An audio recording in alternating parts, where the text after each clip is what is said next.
happened in less than 2 seconds. One slip, one crack, one tiny mistake, and suddenly, a device that cost over $1,000 was no longer perfect. A few hours later, its owner walked into an Apple store expecting a simple repair. Instead, he walked out asking a completely different question. Should I just buy a new one? That question, asked millions of times every year, is worth billions of dollars. Because what looks like a broken phone may actually be the beginning of one of the smartest business strategies ever created. Apple says its repair policies are designed to protect quality, security, and the customer experience. Critics argue those same policies make repairs more difficult than they need to be. Who's right? That's the mystery. And by the end of this video, you'll understand why one cracked screen became the center of a global battle over ownership, consumer rights, and trillions of dollars. In January 2007, Steve Jobs didn't just introduce a phone. He introduced a new way of living. Until then, phones were things you used. After the iPhone, they became places where you lived. Your photos, your conversations, your calendar, your music, your banking, your memories. Everything slowly moved into one small piece of glass. That wasn't an accident. It was one of the greatest product strategies in history. But here's what almost nobody noticed. Apple wasn't trying to build the best phone. It was trying to build the hardest phone to leave behind. And those are two very different goals. Quick question, how many Apple products do you own? Just an iPhone?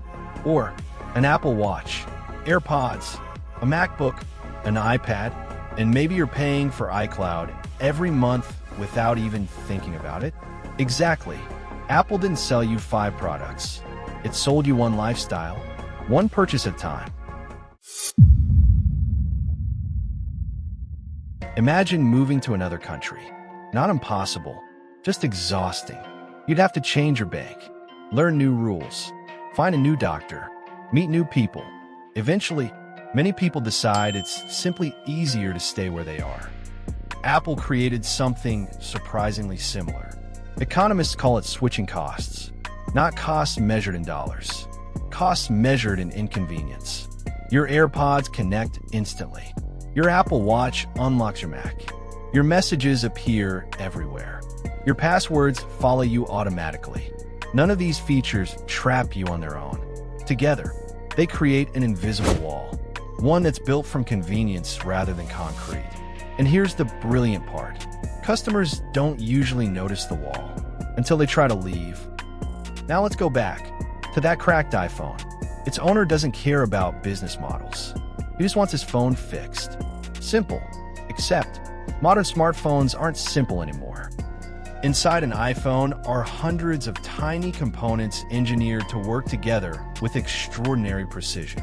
Displays, batteries, cameras, Face ID sensors, specialized chips. Over time, Apple began requiring software calibration for certain replacement parts to ensure they function correctly with the device. Apple says this helps maintain safety, security, and performance. Critics argue that it can also make independent repairs more difficult. And that's where a cracked screen transforms into something much bigger than a repair. It becomes a question. When you buy an iPhone, what exactly do you own? The hardware? The experience? Or only the parts Apple allows you to change?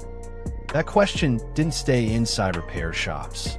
It reached courtrooms, government buildings, and eventually, the halls of power in Washington and Brussels. Because the fight over one broken phone was about to become a fight over the future of consumer ownership itself. That cracked iPhone was no longer just one person's problem. It had become a global debate, and at the center of it was a surprisingly simple question. Who really owns your phone? Is it the person who paid over $1,000 for it, or the company that designed it? For decades, ownership meant freedom. If your television broke, you hired whoever you wanted to repair it. If your car needed a new battery, you didn't have to ask the manufacturer for permission. That was simply how ownership worked. But smartphones changed the equation. Modern phones aren't just hardware. They are hardware, software, security systems, and complex digital ecosystems, all fused together. Apple argued that repairing these devices required more than replacing parts. A poorly installed battery could overheat. A counterfeit display might fail. An improperly calibrated Face ID sensor could compromise security. From Apple's perspective, repair restrictions weren't about control. They were about protecting customers. And millions of Apple users agreed. After all, the iPhone had earned a reputation for reliability. Consistency mattered, trust mattered, but critics saw something entirely different. Independent repair technicians argued they were fully capable of performing many repairs safely. Consumer advocates questioned why genuine parts sometimes required manufacturer software to function as expected. Environmental groups pointed to the growing mountain of electronic waste created when devices were replaced instead of repaired. What started as a technical discussion quickly became a political one. Think about this for a second. Imagine buying a luxury apartment, only to be told you can repaint the walls, but only if the original builder does it. Most people would say, wait, I own this place. That same feeling is what fueled the right to repair movement. As public attention grew, lawmakers started paying attention. In the United States, multiple states introduced right to repair legislation. Across Europe, regulators pushed manufacturers to make electronics easier to repair and longer lasting. The message was becoming impossible to ignore. Consumers wanted more choice. Repair businesses wanted fairer access. Governments wanted less electronic waste. And Apple found itself defending one of the most closely watched business strategies in modern technology. The company maintained that customer safety, device security, and product quality had to come first, but it also recognized that expectations were changing. In response, Apple gradually expanded access to repair manuals. It introduced its self-service repair program.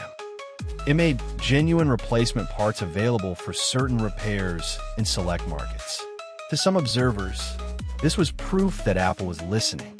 To others, the changes didn't go far enough. The debate continued, because beneath every argument about batteries, screens, and tiny screws was a much bigger issue. Not how phones are repaired, but how companies and consumers share control over increasingly sophisticated technology.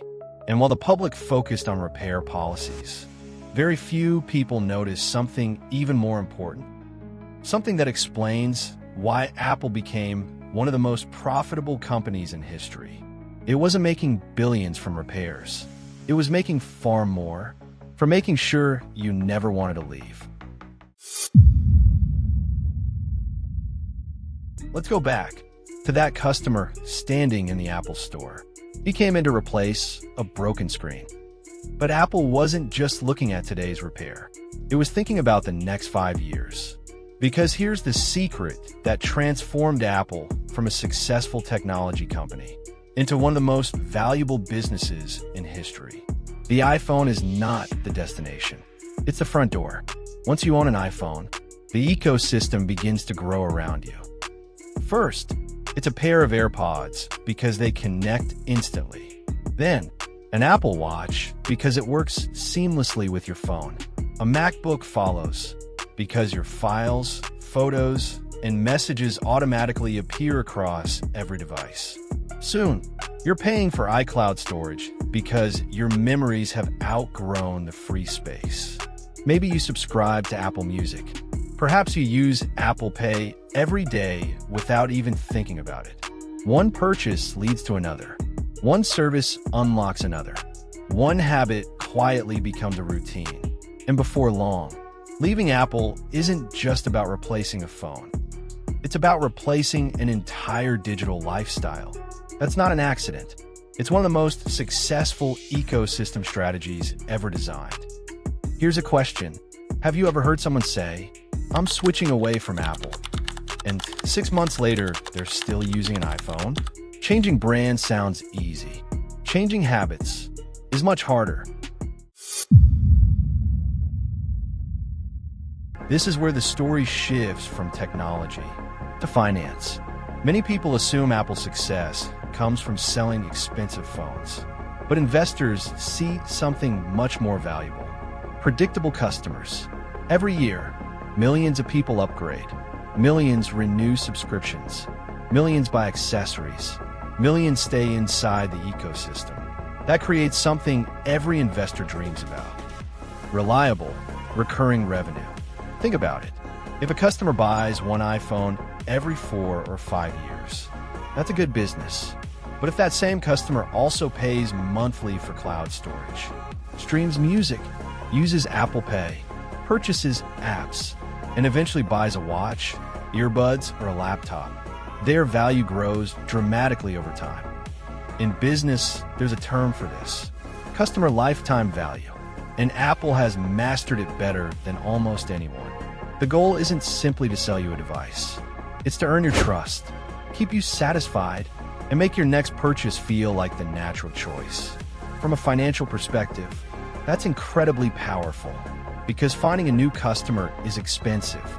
Keeping an existing one is often far more profitable. And that's exactly what Apple's ecosystem is designed to do. So, after everything we've uncovered, is Apple really trapping its customers? The answer depends on where you're standing. If you're an Apple engineer, you might see carefully designed products that prioritize safety, security, and a consistent user experience. If you're an independent repair technician, you might see unnecessary barriers that limit consumer choice. If you're an environmental advocate, you might worry about perfectly reparable devices being replaced too soon. And if you're an investor, you probably see one of the greatest business strategies ever created. The truth is, all of these perspectives can exist at the same time. Apple didn't become one of the world's most valuable companies by accident. It earned that position through relentless innovation, exceptional product design, and an ecosystem that competitors have spent years trying to replicate. But with that success comes scrutiny. And that's why the debate over repair, ownership, and consumer choice continues today. Remember the customer from the beginning? The one standing in the Apple Store, staring at a cracked screen, wondering whether to repair it or replace it. There isn't one correct answer. Some people will repair, others will upgrade. Millions will stay exactly where they are, inside Apple's ecosystem. But now, there's one difference. You'll understand why that decision feels so difficult. Because the most valuable thing Apple ever built wasn't just a smartphone. It was a system where extraordinary products, seamless software, premium services, and customer loyalty reinforce one another.